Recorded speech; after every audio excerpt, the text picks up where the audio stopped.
సింగరేణిలో రాజకీయ జోక్యంతో సంస్థ నష్టాల్లో కూరుకుపోయే పరిస్థితులు ఏర్పడ్డాయని, కార్మికుల సమస్యలు పరిష్కారం కావడం లేదని ఏఐటీయూసీ అధ్యక్షులు వాసిరెడ్డి సీతారామయ్య ఆరోపించారు.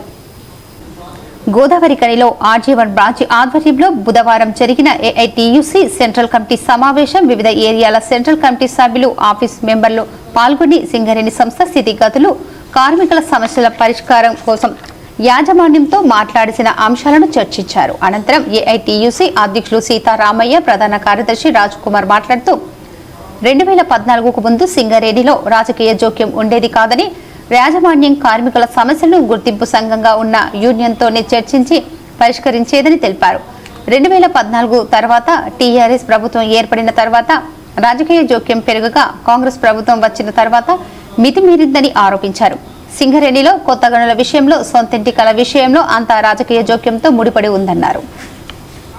గతంలో సిఎస్ఆర్ నిధులు టీఆర్ఎస్ ప్రభుత్వం ఇతర ప్రాంతాలకు తరలించకపోతే ఇప్పుడు కాంగ్రెస్ ప్రభుత్వం ప్రభుత్వ పథకాలకు సింగరేణి నిధులు వాడుతుందని, హైదరాబాద్లో ఐఏఎస్ ప్రిలిమినరీ పాస్ అయిన వారికి ప్రభుత్వం ఇచ్చే రాజీవ్ వికాస్ ₹1,00,000 కూడా సింగరేణి నుండే ఇవ్వటం జరుగుతుందని అన్నారు.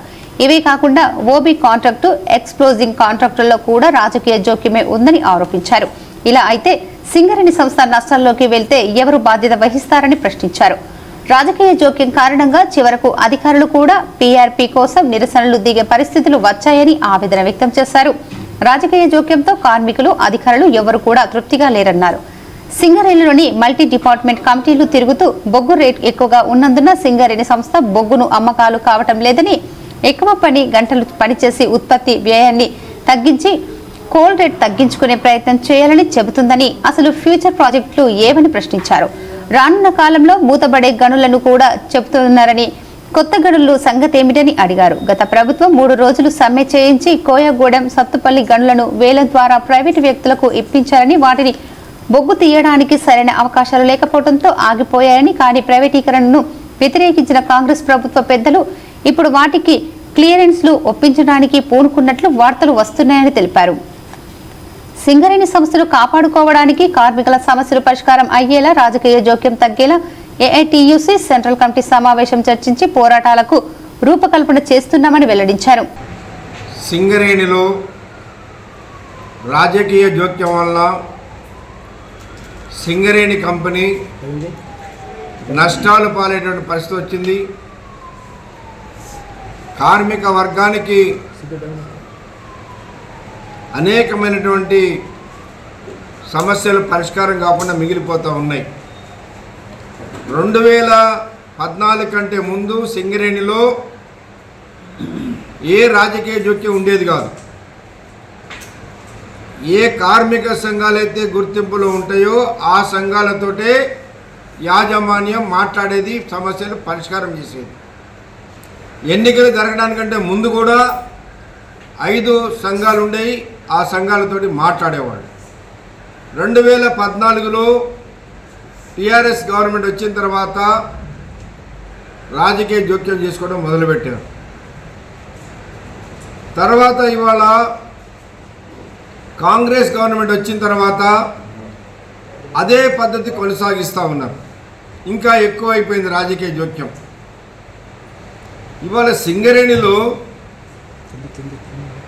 కొత్త మైన్స్ గురించి మాట్లాడలేదు. కార్మికుల సొంత ఇంటి పథకం గురించి పరిష్కారం చేయాలంటే యాజమాన్యం స్ట్రక్చర్డ్ మీటింగ్లు అంగీకరించి కమిటీ వేశారు. భూమి కొనాలంటే ప్రభుత్వ పర్మిషన్ ఉండాలి అని అంటే ప్రభుత్వ పర్మిషన్ లేదని అది ఆగుతుంది. ఇన్కమ్ ట్యాక్స్ కోల్ ఇండియాలో అలవెన్సుల మీద ఎట్లయితే కంపెనీ పేమెంట్ చేస్తుందో అదేవిధంగా సింగరేణిలో ఇవ్వాలనంటే దానిపైన సింగరేణి యాజమాన్యం ప్రభుత్వం పర్మిషన్ కావాలని చెప్తా ఉన్నారు. అట్లనే ఇవాళ రాష్ట్రంలో ఏది జరిగినా గతంలో టీఆర్ఎస్ ఉన్నప్పుడు డిఎంఎఫ్టీ నిధులు, సిఎస్ఆర్ నిధులు సింగరేణి ప్రాంతం కాకుండా వేరే ప్రాంతాలకు తీసుకుపోతున్నారు. ఇది అన్యాయం, ఇక్కడే ఖర్చు పెట్టాలని అడిగాం. ఇవాళ కూడా ఎక్కడో హైదరాబాదులో ఐఏఎస్ అధికారులకి ₹1,00,000 ఎవరైతే ప్రిలిమినరీ పాస్ అయ్యారో వాళ్ళకి ₹1,00,000 రాజీవ్ అభయాస్తం పేరు మీద ఇస్తామని గవర్నమెంట్ చెప్తే ఆ డబ్బు సింగరేణి ఇస్తుంది. జాబు మేళాలు జరిగితే పెద్దపల్లిలో జరిగినా, వైరాలో జరిగినా, ఇంకెక్కడ జరిగినా సింగరేణి డబ్బే ₹1,00,000 ఖర్చు పెడతా ఉన్నారు. మరి ఈ విధంగా సింగరేణి డబ్బుని కోట్లాది రూపాయలు రాష్ట్ర ప్రభుత్వం వాడుకుంటూ ఉంటే రేపు ఈ సింగరేణికి నష్టం వస్తే బాధ్యులు ఎవరు? అట్లాగే ఇవాళ ఓబీ కాంట్రాక్టర్లు ఇవ్వాలంటే రాజకీయ జోక్యమే, ఎక్స్ప్లోజివ్స్ కాంట్రాక్ట్ ఇవ్వాలంటే రాజకీయ జోక్యమే. ఈ విధంగా కోట్లాది రూపాయలు సింగరేణి డబ్బుని ఇచ్చేస్తూ ఉంటే సింగరేణి యాజమాన్యం కూడా గెలిచిన సంఘం ఏదైతే స్ట్రక్చర్డ్ మీటింగ్లో అంగీకరించిందో మేనేజ్మెంటు, వాటిని కూడా సర్క్యులర్ ఇవ్వకుండా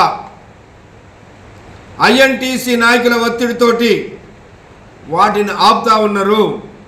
కాబట్టి సింగరేణి వ్యాప్తంగా ఉద్యమం చేసేనా సరే కార్మికులకు ఎన్నికల సందర్భంలో ఏదైతే చెప్పామో వాటి అమలుకు ఏఐటీసీ కృషి చేస్తని ఇవాళ మా Singareni college workers union central office bearers branch సెక్రటరీల సమావేశం గోదావరిలో జరిగింది. దీనిలో ఒక నిర్ణయం చేశాం. యాజమాన్యం కనుక ఇదే విధానాన్ని అవలంబిస్తే ఖచ్చితంగా జరిగే పరిణామాలకి యాజమాన్యమే బాధ్యత వహించాల్సి వస్తుందని హెచ్చరిస్తాం. అధికారులు కూడా వారి పీఆర్పీ కోసం నిరసన వ్యక్తం చేసే పరిస్థితి వచ్చింది. వాళ్ళకి ఏనాడో రావాల్సిన బకాయిలు ఈరోజు ఇవ్వకపోవడం వలన ఈ రాజకీయ కోణం ఉంది ఇందులో. అందుకనే వాళ్ళు కూడా అన్రెస్ట్గా ఉన్నట్టుగా ఈరోజు మనం వాళ్ళ నల్ల బ్యాడ్జీల వాళ్ళని చూస్తూ ఉన్నాం. అంటే ఇటువైపు కార్మికులు తృప్తిగా లేరు, అధికారులు కూడా తృప్తి లేని కారణం ఒకే కారణం ఏంటంటే రాజకీయ జోక్యం వల్ల కార్మికులకు అందాల్సిన సంక్షేమ ఫలాలు అందట్లేదనేది కూడా స్పష్టంగా కనబడతా ఉంది. ఒకవైపు సింగరేణిలో మల్టీ డిపార్ట్మెంటల్ కమిటీ పర్యటిస్తూ ఉన్నది. సింగరేణికి సంబంధించిన ఏవైతే ఇబ్బందులు ఉన్నాయి, కోల్ రేట్ కనుక మనం ఈరోజు అంటే ఎక్కువగా ఉండడం వల్ల మనం అమ్ముకోలేకపోతూ ఉన్నాం. అదేవిధంగా వర్కింగ్ అవర్స్ పెంచాలి, మన కార్మికుల హాజరు శాతం పెంచుకోవాలని చెప్తా ఉన్నాం. కానీ ఫ్యూచర్లో ప్రాజెక్టులు కూడా లేవని కూడా చెప్తా ఉన్నారు.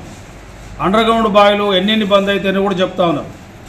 కానీ ఇక్కడ కూడా గమనించాల్సింది ఏంటంటే సింగరేణిలో కొత్త ప్రాజెక్టులకు సంబంధించి ఏమేమి కంపెనీ నుంచి మనకు రావాలా, ఇది గవర్నమెంట్ సహకారం ఏందనేది మాత్రం చెప్పే పరిస్థితి లేదు. అందుకనే సింగరేణి కాలేజ్ వర్కర్స్ యూనియన్ ఈనాడు జరిగే మా office bearers and branch secretary మీటింగ్లో సింగరేణికి సంబంధించిన కొత్త బ్లాకుల విషయంలో చర్చలు జరుపుతూ ఉన్నాం. రేపు రాబోయే రోజుల్లో వీటన్నిటి మీద ఒక పోరాట కార్యక్రమం రూపొందించడానికి కూడా ప్రయత్నం చేస్తూ ఉన్నాం. ఇందులో ప్రధానంగా గత ప్రభుత్వం ఏదైతే ఉందో 3 రోజులు సమ్మె చేయించి ఈ ప్రభుత్వమే ఈరోజు ఇద్దరితో వేలం పాటించి సింగరేణి వేలంలో పాల్గొనకుండా చేసిన సందర్భంలో ఇటు అవంతికి కానీ ఇది కనుక కోయగూడెం ప్రైవేట్ వాళ్ళకు వచ్చిన సందర్భం మీకు అందరికీ తెలుసు. కానీ ఈరోజు కోయగూడెం 1/70 యాక్ట్ ఉంది కాబట్టి ప్రైవేట్ వాడు చేసే పరిస్థితి లేదు. కానీ సత్తుపల్లి అవంతిక ఈరోజు వాళ్ళు బొగ్గు పోసుకోవడం అంటే ఓబీ పోసుకోవడానికి జాగలేదు. సింగరేణి కంపెనీ సహకరిస్తే తప్ప వాళ్ళ మనుగడ సాధ్యం కాదు. కానీ ఈనాడు జరిగే కుట్ర ఏంటంటే రాజకీయంగా ఏదైతే వాళ్ళు రాజకీయ మంత్రులతోని మాట్లాడి దానికి సంబంధించిన ఓబీని పోయడానికి జాగను కూడా సింగరేణితో ఇప్పించి ఈరోజు సింగరేణి కార్మిక వర్గానికి నష్టం చేసే పనిని వాళ్ళు చేస్తున్నట్టుగా సమాచారం వస్తూ ఉంది. అదేవిధంగా ఈరోజు కార్మిక వర్గానికి సంబంధించి మెడికల్ బోర్డు కానీ అదేవిధంగా రిఫరల్ కేసులు కానీ ఏదైతే ఏఐటీసీతో ఒప్పందం చేసుకున్న అంశాల మీద సర్క్యులర్ ఇవ్వడంలో కానీ తాత్సారం చేస్తూ ఉన్నారు. దీనికి ముఖ్యంగా ప్రధాన కారణం యాజమాన్యం అదేవిధంగా ఉన్నత అధికారులు ఇటు రాష్ట్ర ప్రభుత్వం వహించాలి. అదేవిధంగా లాభాల వాటాకు సంబంధించి ఇప్పటికే మీరు అనౌన్స్ చేయాల్సిన పరిస్థితి ఉన్నది. మొన్ననే జూలై లాస్ట్ వీక్లో ఏదైతే ఫైనల్ అకౌంట్స్ అయిపోయినాయి, తెల్లం చేయాల్సిన అవసరం ఉన్నది. ఎంత లాభం వచ్చిందో మీరు చెప్పే పరిస్థితి లేరు. అందుకనే మా నాయకత్వం ఈరోజు ఇటు ముఖ్యమంత్రిని ఉప ముఖ్యమంత్రి గారిని కలిసి రాబోయే రోజుల్లో ఈ 2 అంశాల మీద ఏదైతే లాభాల వాటాకు సంబంధించి, సొంత ఇంటి పథకానికి సంబంధించి, ఇన్కమ్ ట్యాక్స్ సంబంధించి, ఈ మారు పేర్లకు సంబంధించి ఇవన్నిటి మీద చర్చించి వాళ్ళు గనుక పరిష్కారం చూపకపోతే ఈ యొక్క సింగరేణిలో మరొక పోరాట కార్యక్రమానికి సింగరేణి కాలేజ్ వర్కర్స్ యూనియన్ రూపొందిస్తుంది.